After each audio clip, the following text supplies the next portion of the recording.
नमस्कार, आप देख रहे हैं एनएमएफ न्यूज। आपके साथ मैं हूं नम्रता चौधरी और आज एक बार फिर से चर्चा करने जा रही है जम्मू कश्मीर को लेकर। उमर अब्दुल्ला ने बतौर मुख्यमंत्री शपथ तो ले ली है, लेकिन उनके जो तेवर हैं वो अब नरम पड़ते हुए दिखाई दे रहे हैं, जो ये बताने के लिए काफी है कि वो समझ गए हैं कि अगर सत्ता में रहना है, हुकूमत चलानी है, लोगों के लिए काम करना है, तो आपको केंद्र से बनाकर चलनी पड़ेगी। और केंद्र का मतलब है नरेंद्र मोदी की सरकार। तो मेरे साथ मेरे दो वरिष्ठ सहयोगी जुड़े हुए हैं। एक तरफ है पंकज प्रसून और शबनम को आप अब सुनेंगे। सवाल पंकज जी, सबसे पहले मैं आपके ऊपर लेकर आना चाहूंगी। दरअसल उमर अब्दुल्ला का एक वीडियो सोशल मीडिया पर वायरल है जिसमें वो थोड़े से डरे डरे हुए भी नजर आ रहे हैं। डरे डरे हुए मैं क्यों कह रही हूं, अभी शबनम और मैं ऑफ कैमरा यही बात कर रहे थे कि वो इस तरीके की बातें कर रहे हैं कि अगर हमें हुकूमत चलानी है तो कोई गलती नहीं होनी चाहिए, हमें सजा अगली बार मिल सकती है। ये जो बातें वो कर रही हैं, अभी आप बता रहे थे कि डिप्टी स्पीकर का पद वो बीजेपी को ऑफर करना चाह रहे हैं। उमर अब्दुल्ला इतना डरेंगे तो राजनीति कैसे करेंगे, या फिर ये डर के आगे जीत वाला कॉन्सेप्ट है?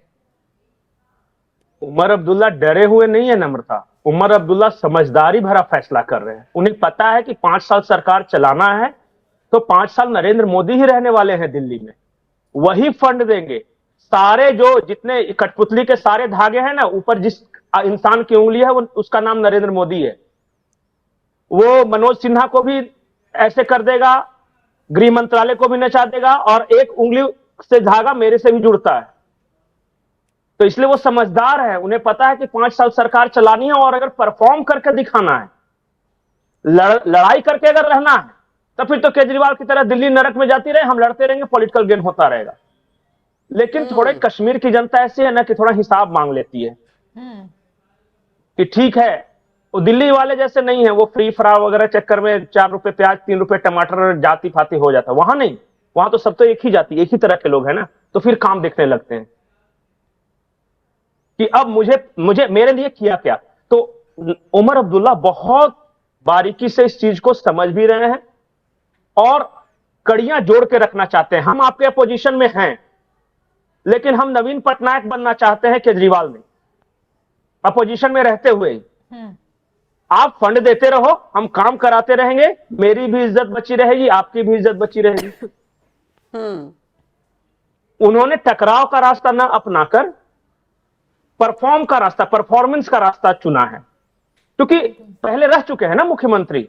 उन्हें सारे कॉन्स्टिट्यूशनल प्रोविजंस जो उसके बाद जो बदलाव आए हैं, उनको पता है कि पुलिस मेरे हाथ में है नहीं, वो राज्यपाल के हाथ में, बिना राज्यपाल के साइन के मेरा कोई प्रोजेक्ट पास होगा नहीं। पैसे लेने हैं केंद्र से, तो मैं कहां तक लड़ूंगा और उससे हासिल क्या हो जाएगा।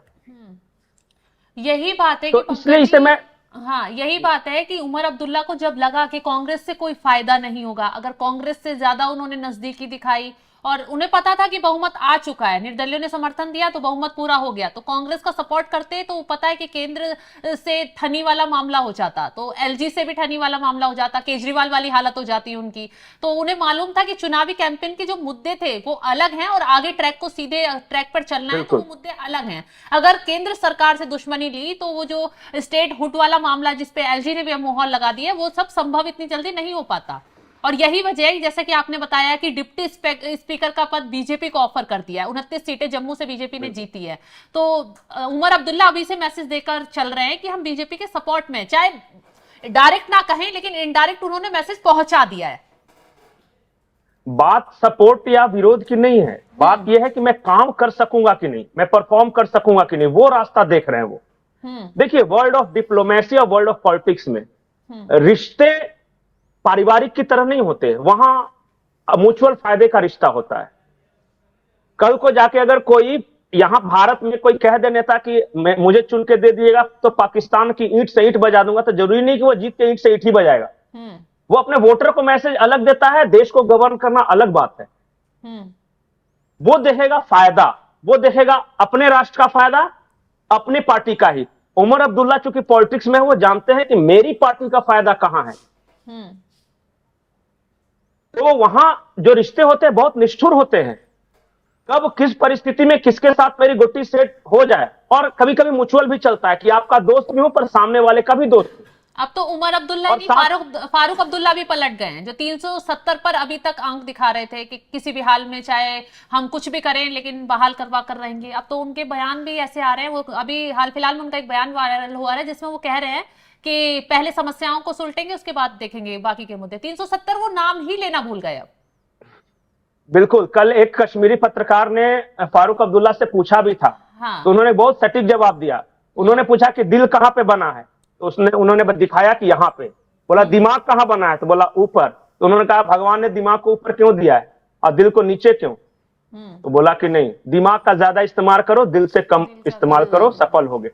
तो ये तो वहां के पत्रकार को ये समझा रहे, तो ये दिमाग से चल रहे हैं, दिल से नहीं चल रहे। और मेरे को तो लग रहा है कि बहुत सारे लोग दूध का जला छाछ को भी फूक फूक कर पीता है, वो वाली बात है। उमर अब्दुल्ला का जो वीडियो जिसका जिक्र मैं शुरुआत में कर रही थी शबनम, उस वीडियो में वो पता है पंकज जी क्या कह रहे हैं? वो कह रहे हैं कि जिन लोगों के मैसेज छोड़िए, जिन लोगों को मैं मैसेज करता था उनके जवाब पिछले 5 साल में नहीं आए, और अब वो सुबह उठ के मैसेज करते हैं, नाश्ता किया क्या सर, लंच में क्या खाया सर, आप अच्छे से सोइएगा सर। तो वो ये बात समझ गए हैं कि सत्ता से बाहर रहे हैं तो हमारी क्या हालत हो गई थी। यही तो राजनीति है ना।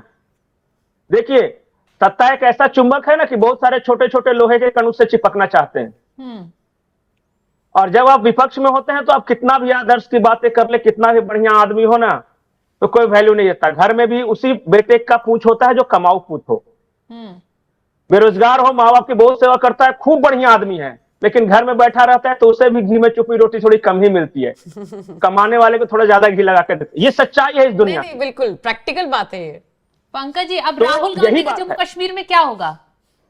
ना मंत्रिमंडल में राहुल गांधी शामिल हो पाए, ना गठबंधन में रहे, बाहर से समर्थन कर रहे हैं हालांकि। अब क्या होगा उनका आगे?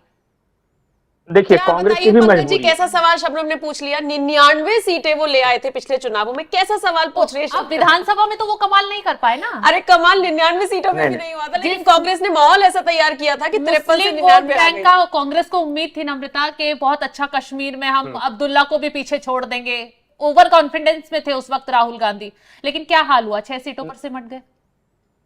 देखिए ना, ओवैसी ने सबसे अच्छा शब्द बोला था कांग्रेस के लिए, ये मजबूरी की बीबी है। मतलब ऐसी पत्नी जो सुंदर नहीं है, पति तलाक देना चाहता है पर फिर भी रख रहा है क्योंकि कोई दूसरा ऑप्शन नहीं। ये ओवैसी के शब्द हैं, मैं नहीं कहा।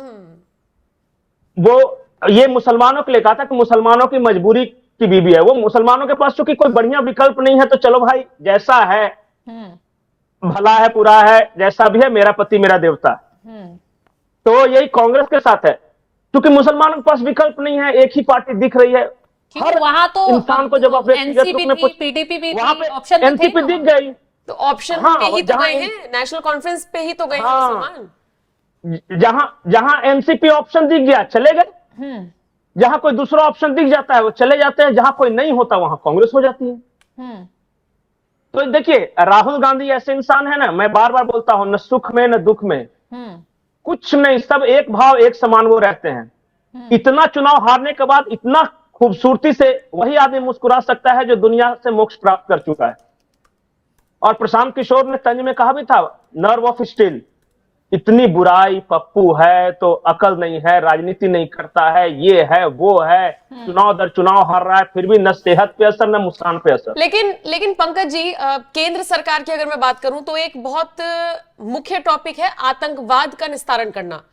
और जम्मू कश्मीर में अब चूंकि बतौर सीएम तो शपथ ले ही चुके हैं उमर अब्दुल्ला, और एक बड़ी खबर आई कि कश्मीर में आतंकी हमला हो गया। शबनम, आपने वो खबर पढ़ी भी है, जरा बता दीजिए कहां कैसे हुआ, क्या ये खबर है? आतंकियों ने गांदरबल में कुछ हुआ है। मजदूरों पर सुरंग बन रही थी, उसमें फायरिंग की है, जिसमें कि 6 मजदूर और एक डॉक्टर की मौत हो गई है। 7 लोगों की मौत की खबर सामने आ रही है। अब बताइए, इतना बड़ा आतंकी हमला हुआ है गांदरबल में। नहीं, देखिए, आप साइकोलॉजी समझिए कि हमारे यहाँ कहावत है कि दिया जब बुझता है ना तो अंत में बहुत जोर जोर से फड़फड़ाता है।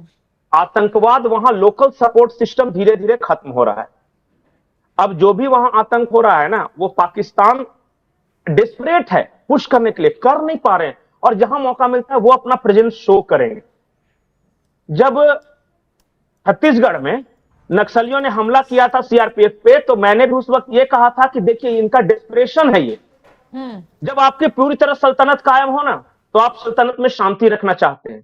जहां से आप बिल्कुल खत्म हो रहे हो ना, तो वहां अपना प्रेजेंस शो करना चाहते हैं। जो आतंक है जम्मू कश्मीर में अपना प्रेजेंस शो कर रहा है कि मैं अभी हूं, मैं मरा नहीं हूं अभी तक।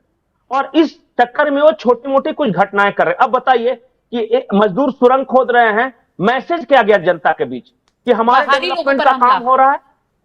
बिल्कुल नहीं, ये तो वो नैरेटिव बना रहे हैं ना, ये वो तो आतंकी कहेंगे। हकीकत यह है कि हमारा एक डेवलपमेंट का काम हो रहा था हमारे एरिया में, उसका उस पर देखो ये बाधा उत्पन्न कर रहा है। वो देखिए, ये आप समझिए वहां पे लोकल सपोर्ट सिस्टम कैसे, जब तक सिंपैथी है लोकल लोगों की तब तक तो आतंकवाद जिंदा है। लेकिन लोकल लोग पहली बार आजादी के बाद से मैं बोल रहा हूं, ऐसा नहीं है कि धारा 370 हटने के बाद, जब से जवाहरलाल नेहरू है तब से सबसे ज्यादा प्रतिशत में मतदान हुआ है कश्मीर में। आप अपने जब से याद है पूरे आंकड़े निकाल के देख लिए, 12%, 13%, 14%, 15% कश्मीर घाटी की मैं बात करूं, वहां होता था। लेकिन इस इस बार हमले मोर पर देन भी राहुल गांधी ने 60% हुआ। सवाल खड़े कर दिए हैं।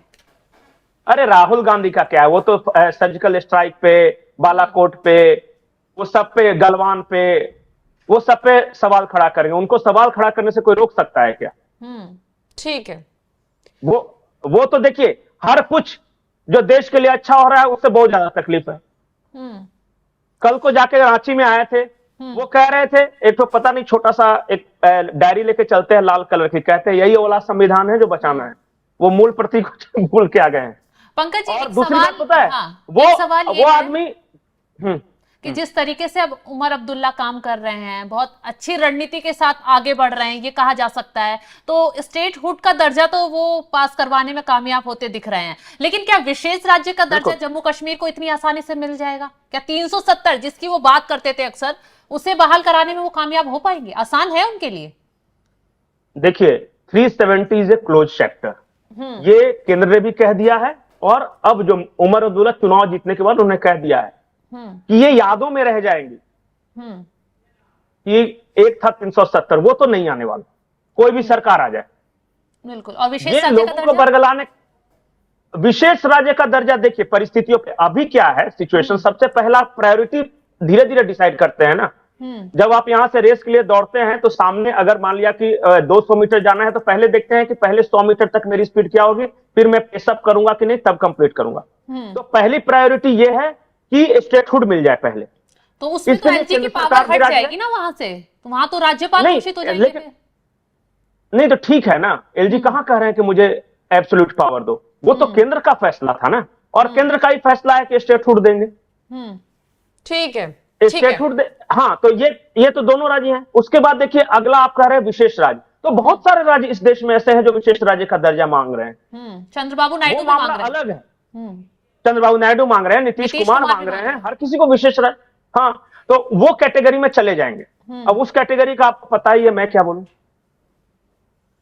चलिए ठीक है, वापस उमर अब्दुल्ला पर ही हम आ जाते हैं, और विशेष राज्य बिहार और आंध्र प्रदेश से घूमकर कुल मिलाकर उमर अब्दुल्ला, कुछ लोग कह रहे हैं समझदारी से काम कर रहे हैं, तो कुछ लोग कह रहे हैं कि ठीक है, उनको समझ में आ गई है चीजें कि केजरीवाल वाली गलती नहीं करनी है, कुछ लोग डरे हुए उनको कह रहे हैं। पंकज जी कंक्लूजन दीजिए, खत्म करते हैं फिर। कंक्लूजन ये है कि उमर अब्दुल्ला तभी काम कर पाएंगे जब उनके पास पैसा आएगा। ज्यादा पैसा के लिए उन्हें केंद्र के प्रति नरम रुख अपनाना पड़ेगा। नहीं, अगर नरम रुख नहीं अपनाएंगे तो केंद्र पैसा थोड़ी रोक देगा। नहीं रोकेगा, नहीं तो नहीं पाएगा ना, डिले भी नहीं करेगा, थोड़ा चैनल चेंज हो जाता है, सीधे सरपंचों के खाते में जाना शुरू हो जाता है। हम देख रहे हैं उधर से, हाँ देख रहे हैं हवाई जहाज उड़ रहा है, वहां से पैसा जा रहा है, मेरे हाथ में टपका नहीं, सीधे दूसरे के हाथ में आती है ना रोने के लिए कि पैसा रिलीज चाहते हैं कि वो जो है ना पहले मेरे थ्रू होके जाए। देखिए इतना दिन पावर में नहीं रहने के बाद थोड़ी पैसे की तो किल्लत हो ही जाती है ना लोगों, तो उस एंगल को भी समझना होगा। मैंने बोला कम समझिए ज्यादा। ठीक है, तो अब बाकी दर्शकों पे छोड़ देते हैं, समझिए ज्यादा। बताइए ये चर्चा आपको कैसी लगी। शुक्रिया पंकज जी, शबनम मेरे साथ जुड़ने के लिए, नमस्कार।